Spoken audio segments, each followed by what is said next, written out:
앞에 20분 동안 간략하게 좀 시험에 대해서 리뷰를 하면서 시작을 해볼게요. 시험 어땠니 얘들아? 좀 어려웠던 것 같아. 근데 이번이 좀 대격변이 일어난 시험 같은 느낌이 들거든. 그래서 아무튼 좀 얘기를 해볼게요. 경향성 먼저 분석해볼게요. 좀 빠르고 간략하게. 그다음에 이제 뭐 두 번째 일단 뒤에서 얘기하고. 그래서 간략하게 보면은 경향성 세 가지로 봤을 때 시험 범위 구성, 전체적인 난이도, 그리고 세부적으로 좀 문항을 중심적으로 보도록 하겠습니다. 시험 범위는 뭐 너희들 알다시피 다 문학이었어요. 그리고 이제 1학년이랑 다르게 서사평이 들어갔다는 거. 그래서 서사평 8문항 30점 배점이었고 전부 문학이었다라는 거. 근데 뭐 시험 범위 구성보다는 좀 봐야 될 게 뭐냐면은 좀 점수를 바꿔서 되게 놀랐던 게 뭐냐면 좀 이상했던 시험인 게 우리 학원만 그런지 모르겠어요 사실. 그러니까 원래 이제 위에 등급을 지속적으로 차지하던 친구들이 다 내려오고 밑에 있던 등급 친구들이 다 올라갔어요. 뭐라 그러지? 너 이제 올라간 사람인 거야? 그래서 약간 평준화가 된 느낌이 강해요. 도대체 그럼 이 위에 있던 친구는 다 어디로 사라진 거지? 라는 생각이 드는데, 그래서 뭐 개인적으로는 이상했던 시험인데 딱 처음 봤을 때 이거 시험이 한 1등 컷이 93, 이 정도 될 것 같은데 라는 생각을 했거든. 그 정도 판단한 건 뭐냐면 너무 어렵지도 너무 쉽지도 않았던 적당히 변별력을 갖춘 시험이라는 거예요. 그러니까 이 우리 가르치는 입장에서 봤을 때, 출제하는 입장에서 봤을 때 그 정도가 막 어려웠다고 보기도 그렇고 막 쉽다고 보기도 뭐한 그런 시험이에요. 이상했던 시험이라는 건 약간 그런 의미에서 얘기를 했던 거고요.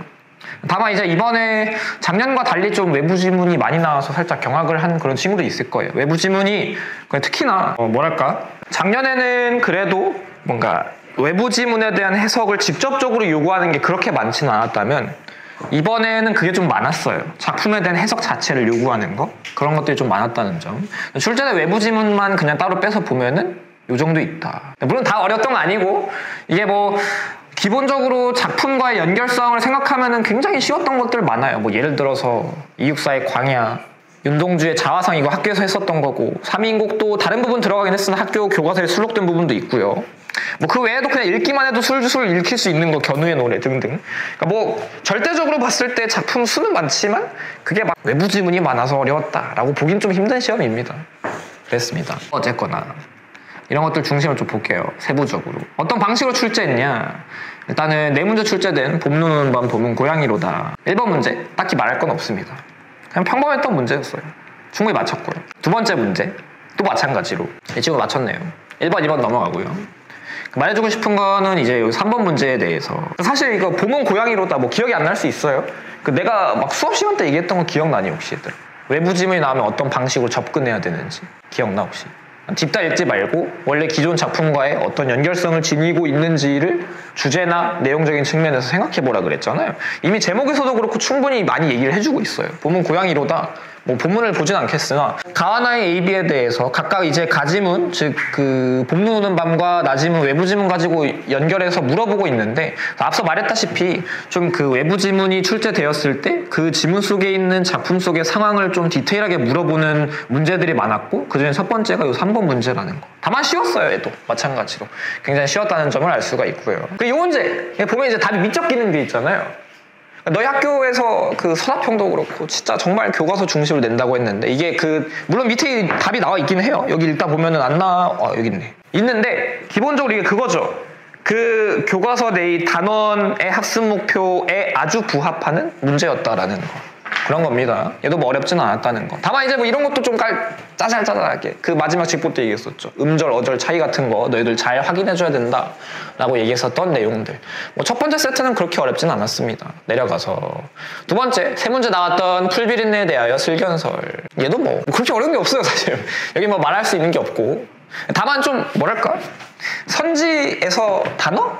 뭐 나는 쉽다고 생각하는데 너희 입장에서 한번 고려해봤을 때 단어가 좀 어려웠지 않았을까? 뭐 예를 들어서 뭐 필연적, 상충하는, 아니면은 어디 있지?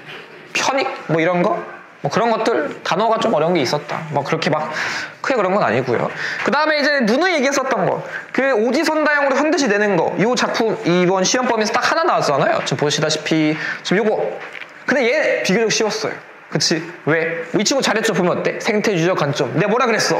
어떻게 하라 그랬어? 딱 화자의 정서나 태도 혹은 소재의 의미에 대해서 키워드를 떠올리고 그거 아주 근접한 거를 혹은 그거 가장 먼 거를 하나하나씩 천천히 지워나가라 라고 얘기했었고, 뭐 이게 그런 태도를 가지지 않고 봐도 사실 이 문제 같은 경우에는 생태주의적 관점에 대해서 너무 대놓고 그게 거리가 먼 게 나와 있었다라는 거. 5번 선지 있었죠. 그래서 이게 막 변별력이 있는 그런 문항은 아니었어요. 충분히 뭐 누구나 맞힐 수 있었던 문제라는 거. 얘도 마찬가지로 그렇게 될 겁니다. 외부 지문이라고 외부 지문이죠. 그런데 그런 거 치고는 변별력이 있기는 좀 힘들었던 문제였다라는 거.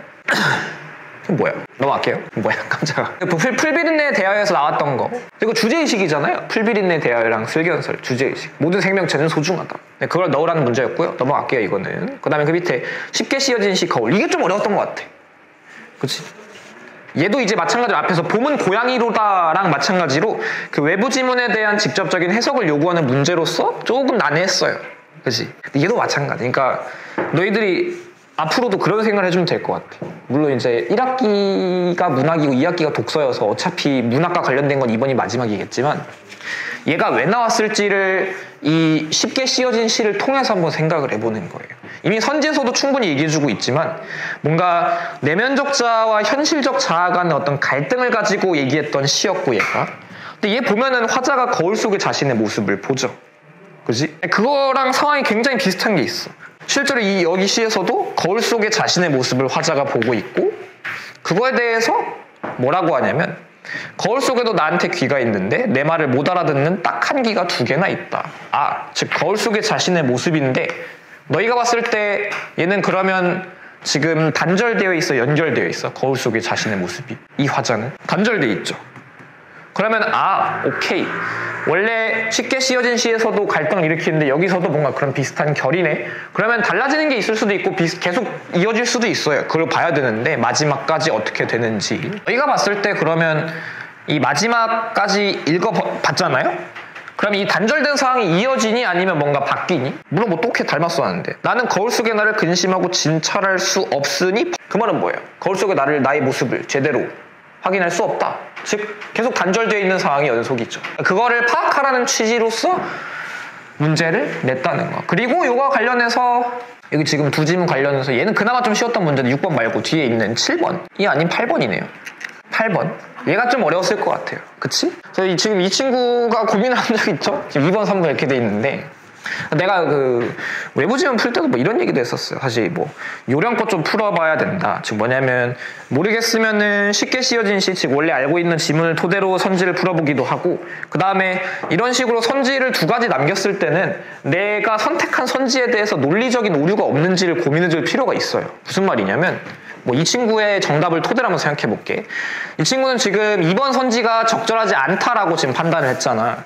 그러면은 이상의 거울이라는 작품에서 화자가 거울 밖에 있는 자아를 의미하는 것으로 내면적 자아의 교감이 불가능해진 것에 대해 안타까움을 느끼고 있다. 원래 시는 실제로 방금 봤던 것처럼 그랬죠. 거울 속의 자신의 모습에 계속 단절돼 있던 상황인데 이게 적절하지 않다는 건 뭐 어떤 이유인지 모르겠어요. 불가능해지지 않았다라고 생각했는지 혹은 안타까움이 아닌 건지 모르겠으나 중요한 거는 이 선지와 비슷한 결을 지닌 선지가 있는지도 생각해 볼 필요가 있다는 거야. 무슨 말이냐면 바로 5번 선지예요. 이 나에 대해서 5번 선지 볼게. 나는 악수를 시도했으나 실패하여 자아 분열이 심화된 상태로 남아있다. 얘도 결국에는 계속 단절된 상태라고 얘기를 하고 있는 거죠. 근데 이 친구는 보면은 5번 선지는 바로 지웠어. 그러니까 이 생각을 해줘야 돼요. 앞으로도 계속. 내가 외부 지문 나왔을 때 내가 이 선지에서 고민이 든다면 다른 선지에서 이거랑 비슷한 얘기를 한 게 있나? 이런 고민들. 즉 사실 2번 선지랑 5번 선지의 나에 대해서는 같은 말을 하고 있다는 거. 그런 점검도 필요하다라고 말해주는 겁니다. 뭐 어쨌거나 좀 어려웠던 문제예요. 작품 해석을 좀 직접적으로 요구하고 있는 상황. 이상의 거울이라는 작품. 문제교사도 이거 한번 보지 않았어요, 여러분? 분명히 있었을 텐데. 있었을 거예요. 넘어가겠습니다. 자, 이거 내가 뭐였지? 직전보강 전에 모의고사 풀릴 때 이거 문제 기억나니 혹시? 안 날 수도 있어요. 잘 안 보이네. 내가 그때 작품이 뭐였냐면 무슨 작품 출제했더라? 이육사의 꽃이라는 시였어요. 무슨 꽃맹아리가 옴작거려 뭐 어쩌고 해가지고 이런 객관식 문제도 출제하고 즉 쉽게 씌어진 시를 가에다 넣고 이육사의 꽃이라는 시를 여기다 넣어놓고 시의 의미를 연결하는 문제를 너희한테 줬고 또 거기에 바로 밑에 문제가 뭐였냐면은 이거 윤동주의 서시라는 작품에서 주어진 길 이게 우리 그 윤동주의 쉽게 씌어진 시에서는 단어로 쓰면 뭐냐? 그때 그래서 두 글자로 써라. 그래서 답이 1000명이었던 거. 그러니까 이걸 시켜준 이유가 뭐냐면 너희 학교에서 이런 문제를 되게 좋아하기 때문에 한 거야. 즉 뭐냐면 원래 기본적으로 본문이 있다면은 시험범위 본문과 외부 지문이 연결될 수 있는 그 시어들을 굉장히 좋아하는 편이야. 그 실제로 이렇게 주관식을 냈었고 이 친구 잘했죠 보면 조국 광복 잘했는데 아쉽게도 오다. 이거 되게 잘하고 있는 거야 이런 시도들 자체가. 답이 뭐였는지 기억나요 여러분? 초인. 즉 이제 저 멀리서 다시 천고의 뒤에 그러니까 결국엔 조국 광복이 아직 오지 않은 미래잖아요. 즉 아주 오래된 뒤에 백마 타고 오는 초인이 있어. 즉 저걸 고르라는 거. 결국 조국 광복을 의미한 시어가 아직은 오지 않았지만 희망찬 미래를 의미하는 게 뭘까? 여기선 초인이라는 거. 그걸 연습해볼 시도가 있어야만 이런 것들도 잘 할 수 있다라는 거. 얘 뭐 전체적인 해석을 요구하는 건 직접적으로 세부적으로 들어가는 해석은 아니다 보니까 그래도 나름 그나마 저 이거 맞췄습니다. 2명. 그래? 어려웠었구나. 어려울 수 있어요 충분히. 그렇죠? 왜냐하면 이게 아니네? 잠깐만 이음절이잖아요. 하늘이 어딨지? 하늘? 하늘 여기 있구나. 그럴 수 있죠. 좋은 시도입니다. 굉장히 긍정적이잖아요 하늘. 뭐 어쨌거나 이음절이라고 하면은 여러 개 많겠네요. 이렇게 아무튼 어려웠던 문제였습니다. 내려가 볼게요. 자 다음에 보리타작. 얘도 외부 지문인데 얘 분명히 문제 교재 있었고 너희 학교 기출에서도 한번 있었던 것 같아. 논밭가라 김매고. 사설 시조인데 얘 마찬가지예요. 원래 이제 화자가 관찰하고 있는 농민들의 모습이 어떻게 나타나고 있는지 얘도 마찬가지고요. 그래서 좀 여유를 느끼고 있는 모습이 드러난다 그런 작품이었었고요. 얘도 마찬가지로 사설 시조라는 걸 좀 이해를 했다면 그리고 작품 속에서 보리타작처럼 비슷하게 여유를 느끼고 있는 농민의 모습을 파악을 했다면 괜찮았던 문제였다라는 거 내려가 보겠습니다. 10번. 이것도 마찬가지. 지금 기역부터 지읒의 시적 의미. 물론 내가 지금 말하기로는 농민들의 여유로운 모습을 파악하면 괜찮았던 문제였다 위에서 했지만 얘도 결국은 시적 의미를 이해한다는 건 그 안에서 세부적인 이해를 요구하는 거잖아요. 앞서 있었던 지문과 마찬가지예요. 결국에는 외부 지문에 대한 직접적인 해석을 좀 더 많이 요구하고 있다라는 거. 얘도 그런 문제였습니다. 어렵진 않았어요. 밑에 있는 문제도 마찬가지예요. 두 지문을 비교 감상한 내용은 적절하지 않은 것은 답이 너무 보여요. 보면은 농민들이 해야 할 노동의 양이 많다는 점을 강조하고 있다. 그지? 이게 뭐야? 답이 바로 나옵니다. 어렵지 않았던 지문이었고요. 또 넘어갈게요. 이 습수요 마찬가지로 너희 기출문제 풀다 보면 그게 되게 많이 나왔었어요. 그게 뭐였지?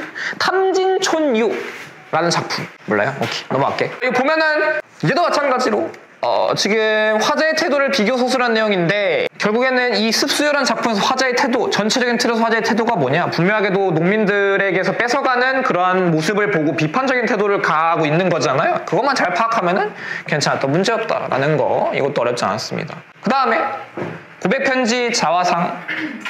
오케이. 산유와 선운서에서. 그나마 외부 지문이라고 할 만한 건 참외록 하나 정도가 되겠네요. 그 정도 될 텐데 한 5문제 나왔고요. 4문제 나왔네요. 4문제. 그렇게 어렵진 않았어요. 얘도. 12번 넘어갈게요. 13번도 여기선 얘기해야 될 게 있네요. 내가 수업할 때 진짜 주구장창 강조하던 거. 학습 목표에 부합하는 문제가 나올 것이다. 2개. 내용과 형식을 가지고 얘기하는 거 하나, 그 다음에 작품의 맥락을 가지고 얘기하는 거 하나. 이거 2개 연달아 나왔죠. 내용과 형식의 관계 하나, 그 다음에 여기서 보면은 여기 작가 맥락, 사회문화적 맥락, 상호 텍스트적 맥락 가지고 얘기하는 거. 딱 2개. 작품 외에도 학습 목표에 부합하게 시험 유형을 출제하는 거. 분명히 나온다 했었고 나왔죠. 그런 식으로 너희 학교가 고민해줘야 되는 게 내신형을 가미해서 출제하는 경향이 되게 짙기 때문에 반드시 그런 고민들을 해주면서 공부해줘야 된다라는 거. 13번과 14번은 그런 취지로 얘기를 하려고 했고요. 그 다음에 쉬웠어요. 즐거운 날 조국 광복 넘어가겠습니다. 이게 조금 나는 여기 이번 시험에서 되게 난해했던 지문이라고 한다면 이거인 것 같아요. 삼이인곡, 상사별곡, 이소, 송미인곡, 견우의 노래. 일단 그냥 거부감이 들어요. 왜냐하면은 삼이인곡은 좀 다른 부분도 많이 나왔고 상사별곡은 기출에도 있었어요 사실. 근데 전 처음 봐야 하는 사람도 있을 수 있고 견우의 노래도 몰라요. 냉정하게 본다면은 사실 문제 교재를 풀거나 아니면 마지막 날까지 내가 모의고사 풀릴 때 삼이인곡을 한 번이라도 제대로 읽어보면은 되게 익숙했었을 겁니다. 그 상사별곡도 기출에서 난 문제 유형도 기억나. 첩첩산중 산이 겹겹이 쌓여 있는데 그게 이제 장애물이라는 선지가 하나 있었어요. 충분히 우리가 학습을 할 수 있었다는 겁니다. 그리고 견우의 노래라는 건 그냥 읽으면 되는 작품. 사실상 외부 지문이 나는 개인적으로 어떠냐면 없다고 생각해요. 다만 여기서 어려웠던 이유는 뭐냐면 이 15번 말고 밑에 몇 번이야? 16번. 밑줄 친 거. 나 이러면 안 된다고 생각하거든요. 폄하하려는 건 절대 아니지만 이게 송미인곡 우리 배운 작품에서 문답 형식을 통해 작품을 극적으로 결말짓게 하는 효과를 얻고 있다. 이게 깐깐하게 보지 않으면 그냥 뭐 그럴 수도 있지라고 생각할 수 있어요, 사실은. 근데 이게 내가 왜 밑줄을 쳐놨냐면 물론 송민곡이 저기 누구야 감녀 을려랑 서로 대화하고 있잖아요. 묻고 답하고 하는데 중요한 건 이 라지문에는 문답 형식이 없어. 라에는 문답이 없어요. 실제로 기출문제 보면요, 이 송민국 출제된 부분은 그 을려의 하소연만 주구장창 나와요. 실제로 이걸로 나는 이거 이해지기 해도 되지 않나? 근데 해봤자 어차피 뭐 안 된다고 할 게 뻔해요, 사실. 되게 좀 당황스러웠어요, 사실. 이게 뭐지? 그런 생각이 들었어요. 아무튼 그런 문제가 하나 있었다는 거. 이번에 좀 애매했던 문제 하나 있다면 요거. 이거 맞은 사람 진짜 어떤 고민 들었니 혹시? 그래? 그죠? 사실 뭐 송민국 문답 그치? 그러니까 이게 좀 그런 생각도 해봐야 될 것 같아. 학교 선생님이 왜 출제했는가? 학교 선생님 굉장히 내신형에 가미해서 생각을 하시는데 그럼 이런 것들은 보통 틀리려고 내는 건 너희 학교는 아니야. 그러니까 그런 학교들의 경향이 있긴 있어요. 막 진짜 본문을 확인해야 하고 그 본문에서 없네? 틀렸음 하는 학교가 있는 반면에 여러분 학교처럼 그냥 뭐랄까 이 작품의 특징을 가지고 이건 이거고 저건 저거고 설명을 하면은 그게 곧 정답이 되는 학교가 있는데 그 여러분 학교라는 거. 정말 내신 즉 학습지 교과서에 충실한 학교라고 생각하면 될 것 같아요. 이게 그런 문제였다라는 겁니다. 넘어갈게요. 이거는 서답형. 세일에서 건진 고의 별빛 수유나무. 또 외부 지문 하나 있었는데 수유나무에 대하여. 읽으면 이해되시죠? 충분히? 그래도 어느 정도 원래 있었던 기본 작품과 연결성을 또 생각해보면 될 거고요. 이제도 맞췄네요. 고민하다 맞췄네요. 적절하지 않은 것. 내가 뭐라 그랬어? 외부 지문 모르겠으면 풀 때 그냥 원래 본문 가지고 생각해라. 즉 저거 뭐지? 세일에서 건진 고의 별빛만 가지고 생각해도 충분히 풀릴 겁니다. 치열한 분위기. 세일에서 건진 고의 별빛이 치열한 분위기를 형성하나요? 아니죠. 그치? 난이도가 그렇게 높지는 않았던 시험이다 라고 계속 강조해주고 있습니다. 그 다음에 고민할 만했어요. 나 이거 선진 이거 되게 좋은 선지였다 생각하는데 세일에서 건진 고유의 별빛에 대한 설명 중 적절하지 않은 것. 대상에 대한 연민과 안타까움. 그러니까 우리가 공부할 때 사실 그게 소외된 존재들에 대한 연민과 동정 뭐 이런 식으로 이렇게 주제의식을 기억하고 있잖아요. 근데 안타까움은 뭐야? 안타까움. 아유 안타까워. 근데 화자가 그 그림을 보면서 안타까워하나? 그건 아니죠. 너희는 빛나는 존재구나. 즉 그들에게 어떤 애정어린 시선을 보내지만 안타까움은 되지 않는다라는 거. 아주 미묘한 차이가 있었다는 겁니다. 그렇게 또 생각할 수 있는 건 결국에는 선지의 개념에 대해서 본문과 연결해서 판단할 수 있는가의 영역이 될 거고요. 잘 맞췄네요. 배점도 높지 않아요. 2.9점 3점도 안 돼요. 내려가겠습니다. 내려갈게요. 얘도 그 다음에 얘도 내려갈게요. 뿌리 툽나무. 이것도 할 말이 없을 것 같아요. 시나리오의 기본적인 특징을 가지고 출제했었던 게 대부분이죠. 본문 내용을 가지고 얘기하는 건 거의 없었습니다. 정말 완전 기본적인 거. 우리 했던 바와 다르게 정말 쉬웠다는 거. 그래서 뭐 시나리오 특징 가지고 하나, 그 다음에 그 뒤에 우리 수업 때 얘기했던 거. 소설과 시나리오의 차이, 혹은 시나리오와 희곡의 차이 이런 것들. 근데 얘는 왜 틀렸어? 이 친구 뭐야? 4번? 안타깝네요. 그치? 정말 기본적인 내용이죠. 아시겠죠? 그래서 얘도 어렵지 않았다는 거. 4번 선택 예정된 해당 아무튼 말하고 싶은 건 뭐냐면 그 시나리오 부분은 진짜 나올 거 딱 정해져 있다 했잖아. 시나리오 특징 무조건 알아야 된다. 그거 알면은 여기 보는 순간 1번. 그리고 밑에 보면 어때요? 몽타주 아니면 화면 분할 둘 중에 하나를 했는데 화면 분할 나옴. 그렇죠? 내가 거의 직전모까지 얘기했잖아. 몽타주는 거의 한 2년 3년 동안 나왔고 그리고 이번에 화면 분할 차례가 됐다. 화면 분할 나왔죠. 사실상 이전에 이건 거저주는 문제였고요. 보면은 쓱 훑긴 했는데 요약을 해보자면 어떤 느낌이냐면요. 내가 보는 거는 작년에 비해 달라진 건 좀 이거 얘들아. 공통점은 이거야. 첫 번째로 기본기는 필수예요. 근데 그 기본기라는 건 이제 몇몇 친구들이 안 하는 그런 거 있잖아요. 막 필기 귀찮아하고 막 샤프 하나 들고 와서 클릭도 제대로 안 하고 그런 거 있잖아요. 그러면 안 돼. 그런 게 기본기가 돼서 하는 거고 그게 됐다면 이제 너희들 1학기 기말 때 또 좋은 점수를 다시 받으려면 생각해줘야 되는 게 뭐 외부 지문 개수에 신경 쓰지 않고 어쨌든 나를 걸리적거리게 하는 몇몇 문제들이 있을 거야. 이 시험 같은 경우는 이상의 거울 아니면은 그 뒤에 작품 기억이 안 나. 이상의 거울 아니면 뭐 있어? 없어서 기억이 안 나나? 이상의 거울 같은 거 있잖아요. 그러니까 그런 것들을 위해서 우리가 외부 지문에 대한 해석 연습이 필요하다는 겁니다. 그러니까 문제 교재 풀 때도 좀 뭔가 편식하지 말고 그래서 내가 이제 이번 기말 같은 경우에는 특히나 더 어려운 문학 작품들이 많이 기다리고 있기 때문에 외부 지문을 위한 교재를 따로 줄 거야 사실. 그건 뭐냐면 그냥 본문 하나, 외부 지문 하나씩 끼어 있는 문제인 거죠. 그렇게 풀 수 있게끔 해줄 거니까 좀 편식하지 말고 천천히 이게 어떤 연관성을 지니면서 물어보고 있는 건가, 나한테 뭘 요구하고 있지? 그러한 해석 연습을 해주는 것을 해야 한다라는 겁니다. 그리고 아까 중간에 잠깐 얘기했지만 나는 되게 편법을 좋아하거든요, 사실. 그러니까 5개 선지 안에서 어떻게든 답을 도출하는 과정을 뽑고 싶어 해. 내가 몰라도. 왜냐면 그게 뭐 나는 그러면 안 되지만 너희 입장에서 그게 간절하고 필요하잖아요. 그래서 아까 말했던 것처럼 그 5개 선지 내에서 내가 이걸 선택했다면 이 선지랑 비슷한 결을 가진 같은 말을 의미하는 게 있는데 내가 얘는 적절하다 선택했는데 왜 적절하지 않지? 이런 논리적인 판단력을 좀 기를 수 있었으면 좋겠다. 근데 그 판단력은 사실 어디서 나오냐면 시험장에서 나오지 않아요. 습관화되어 있는 나의 평소의 문제규제에서의 판단을 토대로 시험장에서는 자연스럽게 이미 나오고 있는 겁니다. 그러니까 시험장에서 시도하면 안 돼요. 출력되는 거는 시험장이긴 한데 연습을 문제교재에서 해줘야 된다는 겁니다. 그렇게 좀 결론을 맺을 수 있을 것 같아요.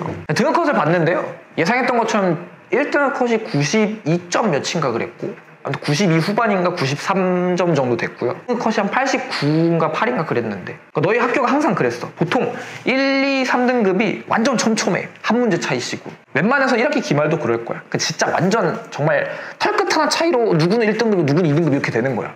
완전 다 거의 몰려 있는 거지. 왜냐면 틀릴만한 거 빼면요 틀릴 게 거의 없어요. 한 3문제 4문제 빼면 그런 시험입니다. 그렇게 될 거예요. 그래서 뭐 어쨌거나 요약은 이 정도로 하고요. 스스로 좀 이런 외부 지문 보다시피 겁나 많았어요. 세부적인 해석을 요구하는 거, 전체적인 주제의식을 파악하는 거, 뭐 제가 다 아까 외부 지문에 나왔던 것들 되돌아보길 바랍니다.